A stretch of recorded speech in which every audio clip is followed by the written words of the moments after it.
Okay so जैसे कि आप सभी लोगों को पता है, आज हम लोग को पढ़ना है capital and revenue expenditure. Now capital and revenue expenditure की अगर हम लोग बात करें, क्यों पढ़ रहे हैं इसको लेकर के लास्ट वीडियो में थोड़ा सा हमने बताया था, लेकिन आज चलिए फिर से देख लेते हैं व्हाट इज कैपिटल रेवेन्यू। अगर हम लोग बात करते हैं किसकी, कैपिटल रेवेन्यू एक्सपेंडिचर हम पढ़ क्यों रहे हैं, व्हाट इज द रीजन, ठीक है ना। तो इसके लिए सबसे बड़ी चीज़, अगर हम चाहते हैं कि हम अपने बिजनेस के सही प्रॉफिट कैलकुलेट कर सकें और अपना फाइनेंशियल पोजीशन सही दिखा सकें, इसके लिए बहुत ज़रूरी है कि हमें कैपिटल एक्सपेंडिचर रेवेन्यू एक्सपेंडिचर के बीच का डिफरेंस पता हो। और अगर हमें ये चीज़ नहीं पता होगा तो कहीं ना कहीं आगे जाके क्या होगा, दिक्कत होगा, प्रॉफिट एंड लॉस सही नहीं निकलेगी, बैलेंस शीट में भी प्रॉब्लम आएगी। Why we learn capital and revenue expenditure, इसका देखो रीजन सीधा सीधा है, final account and financial statement. जैसा कि हम लोग कहते हैं, अगर हम ट्रेडिंग पीएल अकाउंट बनाते हैं फाइनल अकाउंट में लास्ट में, तो trading and profit and loss account या फिर इनकम स्टेटमेंट जिसको हम लोग कहते हैं, अगर तुम सही प्रॉफिट कैलकुलेट करना चाहते हो, सही लॉस कैलकुलेट करना चाहते हो, तो उसके लिए आपको पता है पीएल अकाउंट में दो चीज़ होती है, एक्सपेंस और इनकम। और बैलेंस शीट में हम लोग क्या बनाते हैं, बैलेंस शीट हम इसलिए बनाते हैं ताकि हमें फाइनेंशियल पोजीशन पता चल सके, ठीक है। अब इसमें क्या होता है, हम दो चीज़ दिखाते हैं, लायबिलिटी एंड एसेट। तो ध्यान रहे, जो हमारा एक्सपेंस साइड में दिखता है वो क्या दिखाता है, हम लोग रेवेन्यू एक्सपेंडिचर्स दिखाते हैं, जबकि कैपिटल एक्सपेंडिचर हम लोग एसेट साइड में दिखाते हैं।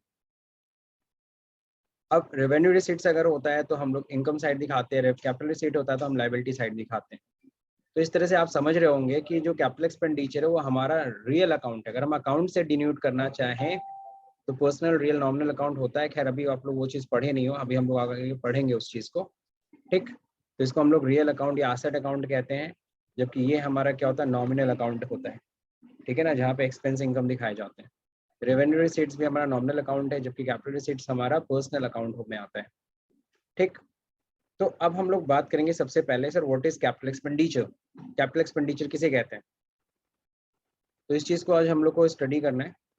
तो अगर हम कैपिटल एक्सपेंडिचर को अगर सही से समझें तो देखिए यहाँ पे थ्योरी लिख रखी है, capital expenditure consist of expenditure the benefit of which is not fully enjoyed or expired in one accounting period but is spread over several accounting periods। यानी कि कोई भी अगर हमने खर्चा किया, कैपिटल एक्सपेंडिचर मतलब क्या होता है कि कोई भी खर्चा जो हमने किया और उसका बेनिफिट हमें सिर्फ और सिर्फ उसी साल नहीं मिलता, मतलब एक ही साल में हम एंजॉय नहीं कर पाते हैं, या फिर जिसका हम फायदा पूरी तरीके से एक साल में ना उठा पाए, बल्कि उसका फायदा हमें कई सालों तक मिलता है, दैट एक्सपेंडिचर। इस तरह के खर्चे हम क्या कहते हैं, उसे capital expenditure.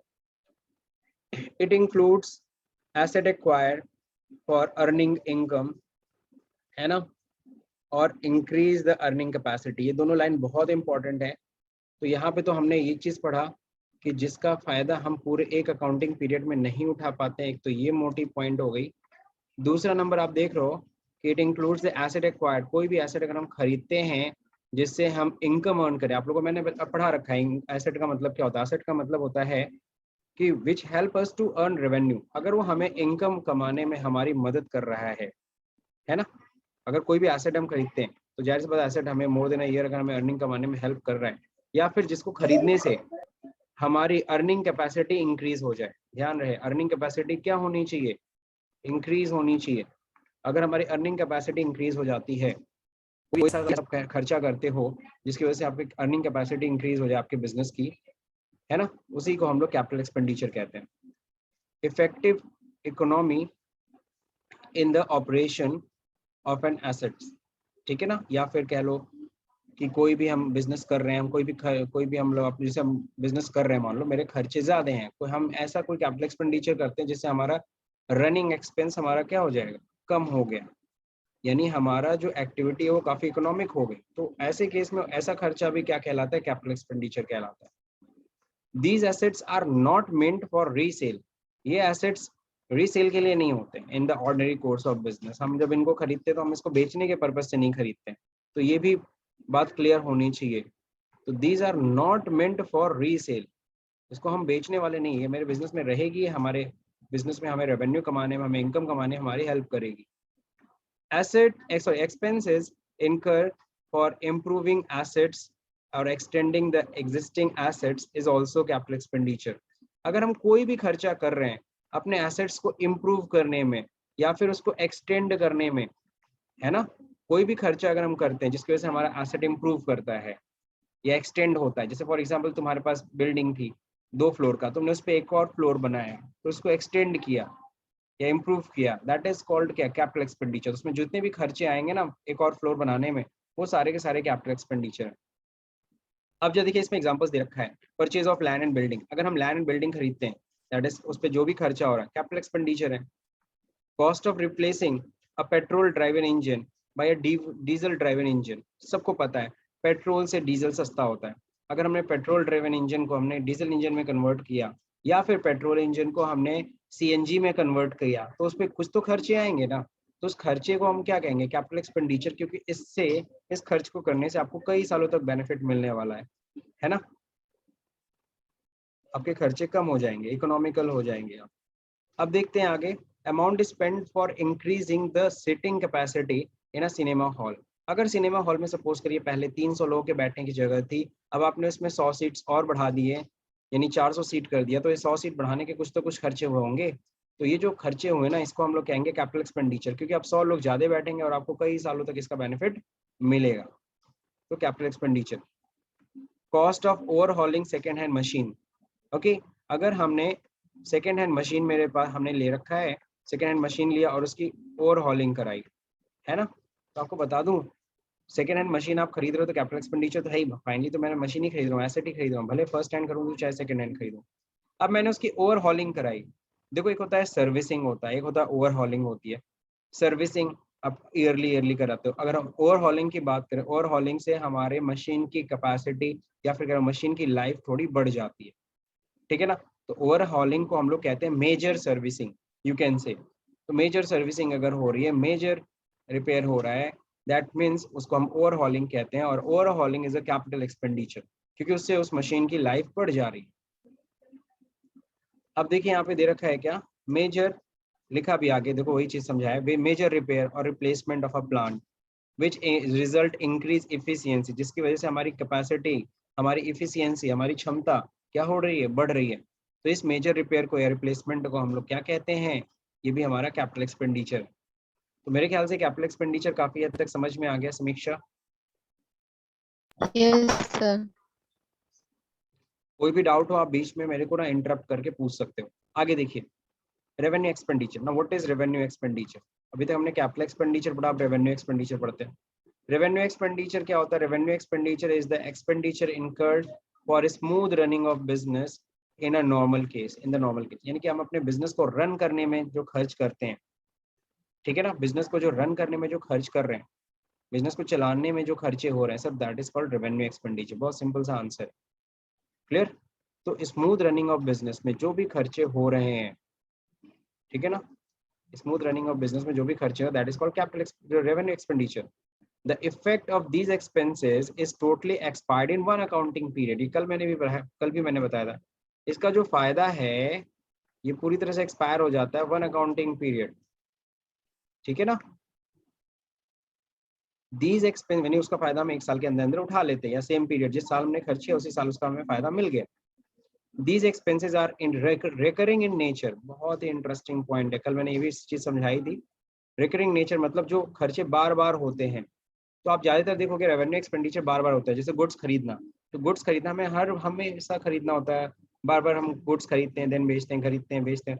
These are the recurring in nature. अब सैलरी दे रहे हैं अगर एम्प्लॉयज को, भाई आप बिजनेस कर रहे हो, बिजनेस को रन करना है, तो एम्प्लॉयज भी रहेंगे, एम्प्लॉयज को सैलरी दोगे, वेजेस, मजदूरों को मजदूरी यानी वेजेस दोगे, ओके। फिर अगर वो रेंट पे जगह ले रखे हो तो रेंट दोगे, इलेक्ट्रिसिटी का बिल हर महीना आपको देना पड़ता है। तो these are the recurring nature, हर महीने आपको इस तरह के खर्चों का पेमेंट करना पड़ता है। These do not, in case of earning, they do not increase, sorry यहाँ पे गलत लिख दिया हूँ, इंक्रीज होना चाहिए, okay. These do not increase the earning capacity, ये क्या नहीं करते, ये आपके अर्निंग कैपेसिटी को इंक्रीज तो नहीं करते, लेकिन हाँ बट मेंटेन करते हैं, maintain the existing earning capacity. बात समझे, जैसे आप हर साल जैसे हर साल यार 6 महीने पे अपनी गाड़ी आप सर्विसिंग करा रहे हो, तो अगर अगर हर 6 महीने या हर साल में आप क्या करते हो, गाड़ी की सर्विसिंग कराते हो, इसका मतलब क्या है, आप ये चाहते हो कि आपकी जो गाड़ी की जो कैपेसिटी है वो बनी रहे, वो घटे ना, क्लियर, मेंटेन करने के लिए। जैसे आप अपने घर की क्या करते हो, आप घर की हर साल दिवाली में या फिर सपोज करो उसके आसपास आप क्या करते हो, रंगाई पुताई करते हो, दैट मीन्स पेंटिंग कराते हो। तो वो क्यों करा रहे हो, अपने घर की सर्विसिंग है वो आपकी, आप अपने घर को क्या कर रहे हो, मेंटेन करके रख रहे हो। तो इसमें जो भी खर्चा हो रहा है that is called revenue expenditure. Examples देखो यहाँ पे दे रखे हैं, just like cost of goods purchase for resale. अगर हम लोग क्या कर रहे हैं, कोई भी खर्चा हम कर रहे हैं, कोई भी परचेज हम लोग कर रहे हैं फॉर रीसेल, यानी उस चीज को बेचने के लिए, गुड्स अगर हम खरीद रहे हैं बेचने के पर्पज से, तो जो भी खरीदने में खर्चा होगा कैपिटल एक्सपेंडिचर नहीं बल्कि रेवेन्यू एक्सपेंडिचर है। जबकि याद होगा आपको, कैपिटल एक्सपेंडिचर अगर हम करते हैं उसको रीसेल पर्पज से नहीं, कोई एसेट खरीदते हैं उसको सेल पर्पज से नहीं खरीदते हैं, लेकिन गुड्स खरीदते हैं रीसेल पर्पज से। तो ये हमारे लिए हो गया revenue expenditure. Office and administration expense, spelling गलत है, administration, okay, office and administration expenses, ठीक है ना। तो अगर ऑफिस एंड एडमिनिस्ट्रेशन एक्सपेंसेस अगर आपके हो रहे हैं तो जाहिर सी बात है वो कौन सा है, जैसे लाइक रेंट है, सैलरी, ये सब क्या है, रेवेन्यू नेचर के खर्चे।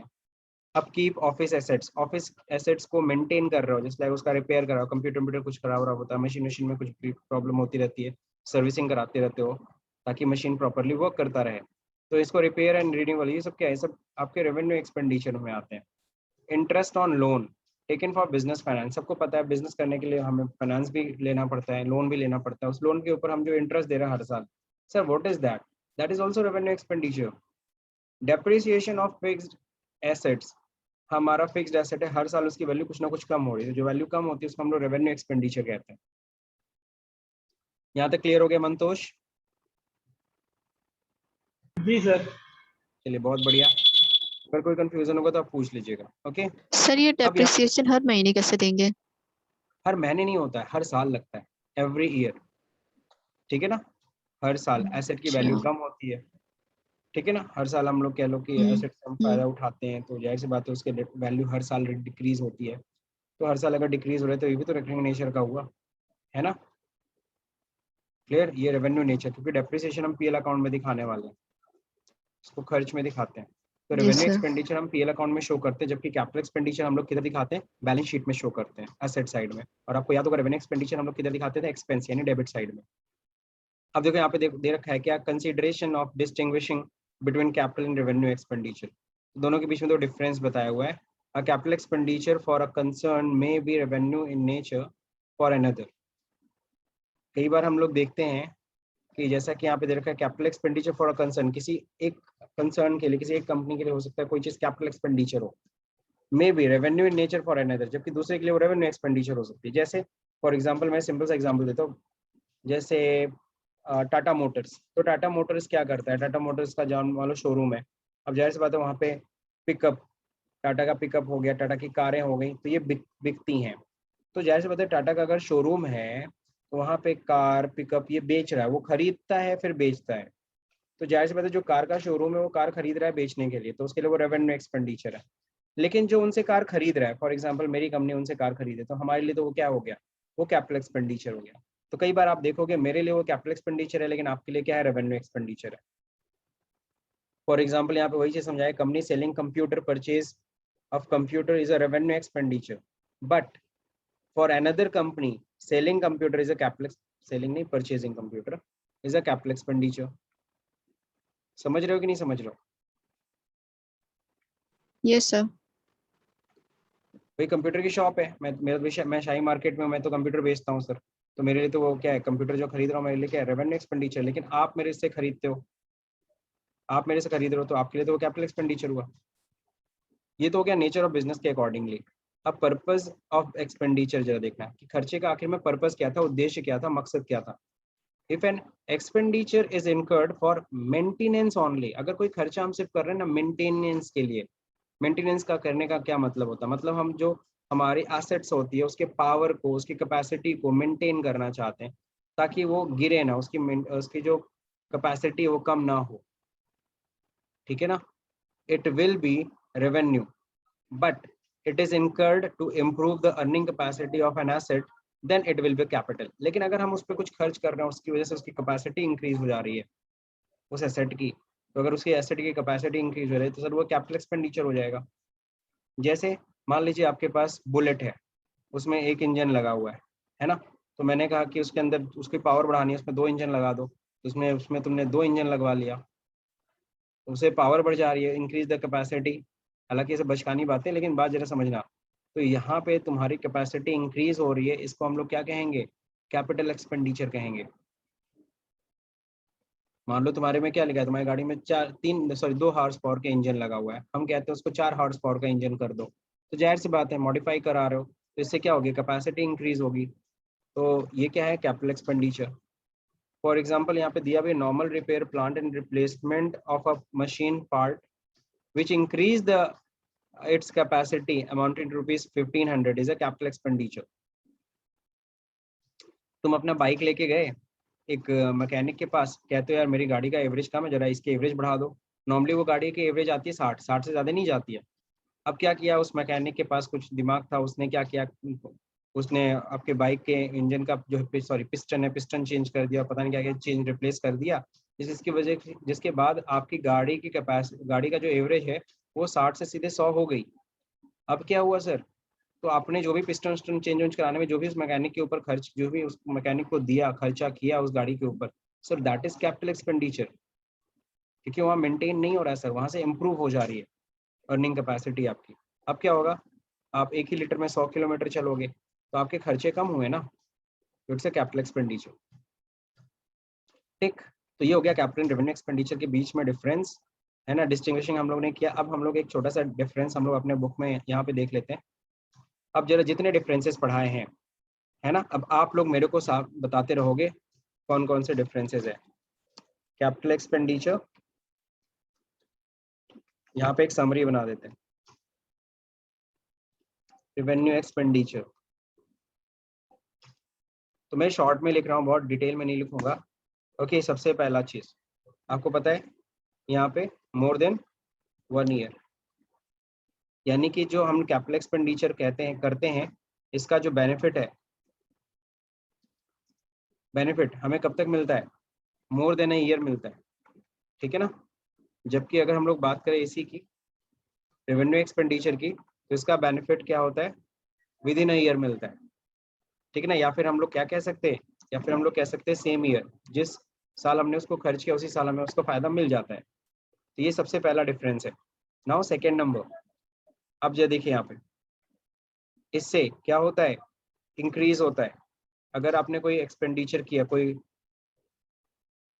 कैपिटल एक्सपेंडिचर अगर करते हो, तो मे बी अगर वहाँ पे इंक्रीज होती है क्या, अर्निंग कैपेसिटी, अर्निंग कैपेसिटी अगर इंक्रीज हो रही है कोई खर्चा करने से, बात समझे कि नहीं समझे, कोई अगर आपने खर्चा किया और उसकी वजह से आपकी इंक्रीज हो गई अर्निंग कैपेसिटी, तो उसको आप क्या बोलोगे, आप उसको बोलोगे कैपिटल एक्सपेंडिचर। लेकिन अगर कोई खर्चा तुमने किया, उससे अर्निंग कैपेसिटी आपकी इंक्रीज नहीं हो रही है, no any increase earning capacity, बात समझे कि नहीं समझे। अगर कोई खर्चा करते हो उससे तुम्हारी अर्निंग कैपेसिटी इंक्रीज नहीं हो रही, तो सर जी वो खर्चा क्या कहलाएगा, वो खर्चा कहलाएगा आपका रेवेन्यू एक्सपेंडिचर। थर्ड नंबर, और क्या होता है, अब जो देखो यहाँ पे रिकरिंग इन नेचर, तो आपको पता है capital expenditure not recurring in nature के होते हैं, नॉट रिकरिंग, ऐसे खर्चे बार बार हम नहीं करते, हम बार बार मशीन नहीं खरीदते, हर महीने मशीन नहीं खरीदना है, लेकिन हर महीना सैलरी देना है। जबकि हम लोग देखते हैं रेवेन्यू एक्सपेंडिचर क्या होते हैं, ये रिकरिंग नेचर के होते हैं, ऐसे खर्चे बार बार होते हैं, जैसे रेंट, सैलरी, है ना, बिजनेस लोन पे इंटरेस्ट। और अगर हम डिफरेंस करें, तो इसको हम लोग क्या, कैपिटल एक्सपेंडिचर किस नेचर का, इसको अगर हम बात करें कौन सा अकाउंट होता है, इट्स कॉल्ड पर्सनल अकाउंट। जबकि यहाँ पे बात करें, इसको हम लोग क्या बोलते हैं, नॉमिनल अकाउंट।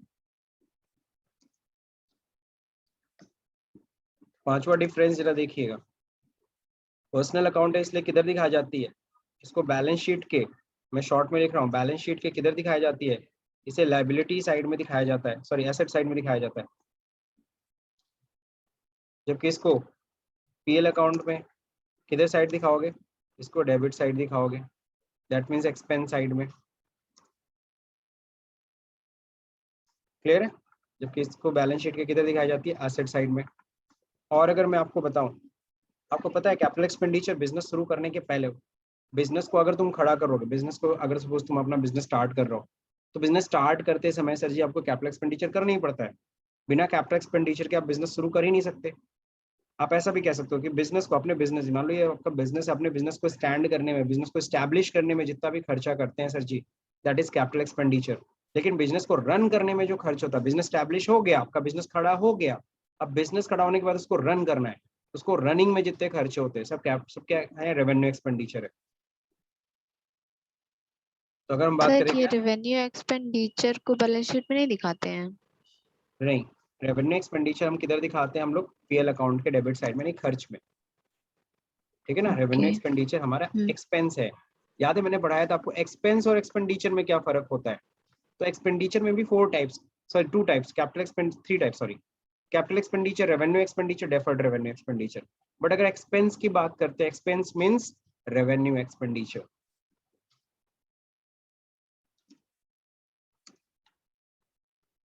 किसी भी बिजनेस को स्टैब्लिश कर रहे हो, स्टैब्लिश की स्पेलिंग मैंने सही लिखी है समीक्षा? यस सर, रेडी, एस्टैब्लिशिंग लिखे हैं।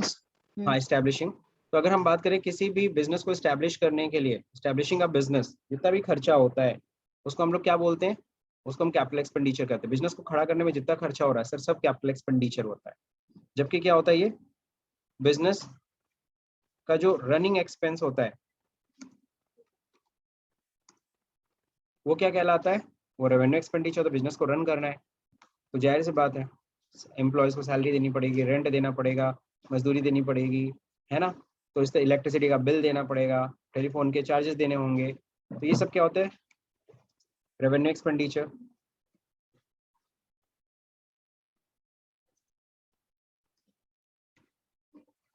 अगर हम कैपिटल एक्सपेंडिचर की बात करें तो बिजनेस शुरू होने के पहले या बाद में हो सकता है, बिफोर और आफ्टर, ओके, बिफोर और आफ्टर कमेंसमेंट ऑफ बिजनेस। बात समझे कि नहीं समझे, कमेंसमेंट क्या है बिजनेस की बात, कमेंसमेंट ऑफ बिजनेस, बात समझे कि नहीं समझे, कि ये क्या होता है सर, जो कैपिटल एक्सपेंडिचर है वो बिजनेस कमेंसमेंट, कमेंसमेंट का मतलब समझते हैं कि नहीं समझते हैं, कमेंसमेंट का मतलब शुरू करना, नो सर। कमेंसमेंट मतलब शुरू करना। मे बी मेरी स्पेलिंग हो सकती है रॉन्ग, लेकिन कमेंसमेंट का मतलब बेसिकली हम लोग जो कर रहे हैं वो क्या है, शुरू करना। तो बिजनेस शुरू करने के पहले भी हो सकता है, बिजनेस शुरू करने के बाद भी कैपिटल एक्सपेंडिचर हो सकता है। हो सकता है मैं बिजनेस शुरू को उस टाइम पे मशीन खरीदूं, फिर मेरा बिजनेस चलने लगे, बाद में मैं एक और मशीन खरीदूं। तो बिजनेस शुरू करने के पहले भी हो सकता है कैपिटल एक्सपेंडिचर, बिजनेस शुरू करने के बाद भी किया जा सकता है कैपिटल एक्सपेंडिचर। जबकि रेवेन्यू एक्सपेंडिचर कब होगा, only after commencement of business, commencement of business,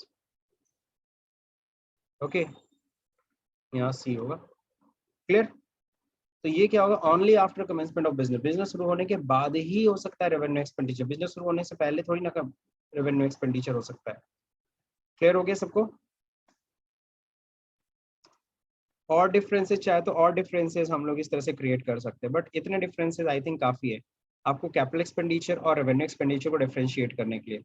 खासकर आपको नेचर देखना पड़ता है, नेचर आपको देखना पड़ेगा कि किस तरह का है। अब कोई भी खर्चा मैंने किया, इससे क्या हो रही है,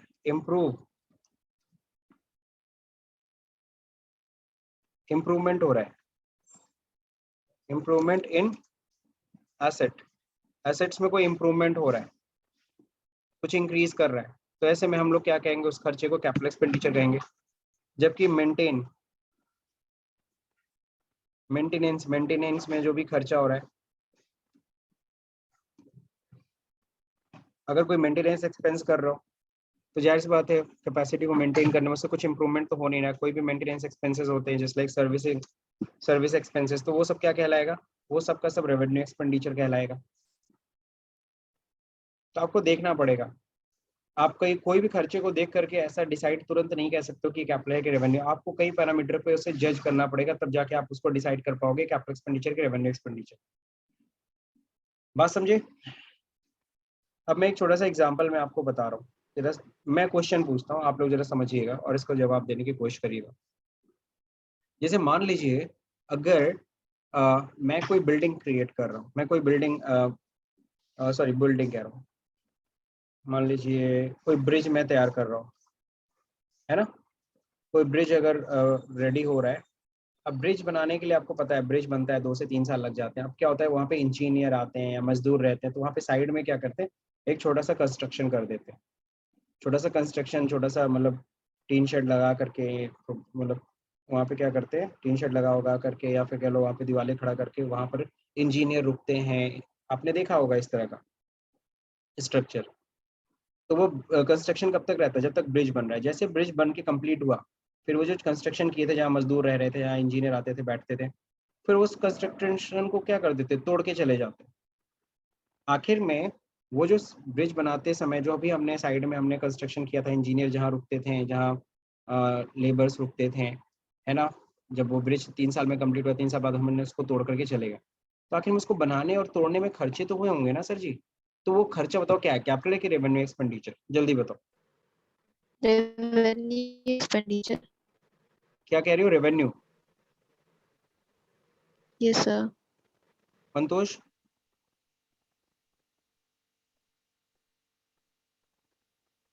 चलिए ठीक है, तो सुन लीजिए सब लोग। जो हमने ब्रिज बनाया, ब्रिज के ऊपर तो जो खर्चा हो रहा है कैपिटल एक्सपेंडिचर है ही है। साथ ही साथ उसके साइड में जो ये जो हमने कंस्ट्रक्शन जो कराया था ना, ये भी क्या था, ये भी, इसको भी हम लोग कैपिटल एक्सपेंडिचर कहेंगे। क्यों? क्योंकि जाहिर सी बात है उस ब्रिज को बनाने के लिए उसको भी बनाना जरूरी था। आखिर में ब्रिज की जब कॉस्ट निकाली जाएगी, तो उस कॉस्ट में जो साइड में जो हमने छोटा सा कंस्ट्रक्शन किया था लेबर्स उन सबको रखने के लिए, वो भी क्या आएगा, उसी कॉस्ट में ऐड किया जाएगा। कॉस्ट में ऐड होगा कि नहीं होगा समीक्षा? Yes sir. तो इसलिए वो कैपिटल एक्सपेंडिचर है। तो इसलिए ध्यान देना पड़ेगा, हम सिर्फ एक ही पैरामीटर पे देख करके हम उसको कैपिटल रेवेन्यू है जज नहीं कर सकते। दूसरा एग्जांपल जरा समझ सुनिएगा। दूसरा एग्जांपल, सपोज करो मैंने अपना बिल्डिंग है, मैंने अपना घर बनवाया। घर बनवाने के बाद मैंने उस पर पेंटिंग कराई। तो बताओ वो जो पेंटिंग की कॉस्ट है घर बनाने के बाद, जो पहली पेंटिंग होती है, बताइए क्या है, कैपिटल एक्सपेंडिचर है कि रेवेन्यू एक्सपेंडिचर है?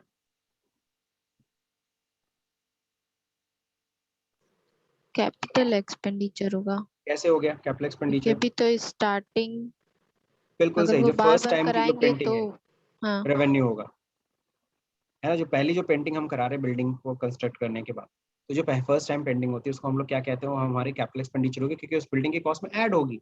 लेकिन उसके बाद जब हम हर साल हम पेंटिंग कराते हैं, दैट इज व्हाट, तब वो क्या होगा, तब वो मेंटेनेंस में आ जाता है। तो वो क्या हो जाएगा, वो रेवेन्यू नेचर का हो जाएगा।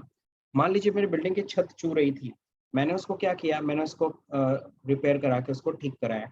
अब बताओ वो कैसा खर्चा है, कैपिटल है कि रेवेन्यू है? It's a revenue expenditure, it's a revenue expenditure, ध्यान रहे। मेंटेन अगेन देखो रिपेयरिंग हो रही है। लेकिन अगर पूरा छत तोड़वा के फिर से पूरा छत लेंटर करवाया होता, तो ये क्या होता, तो इस पे खर्चा जो किया होता ये हमारे लिए कैपिटल कैपिटल एक्सपेंडिचर हो जाता, एक्सपेंडिचर। क्योंकि इससे हमारी लाइफ बढ़ जाती है उस छत की, है कि नहीं है। और मेजर रिपेयर होता वो, इसलिए। ठीक। तो आज की क्लास यहीं पे हम लोग ओवर करेंगे, कल फिर आगे बढ़ेंगे, डेफर्ट को कल ही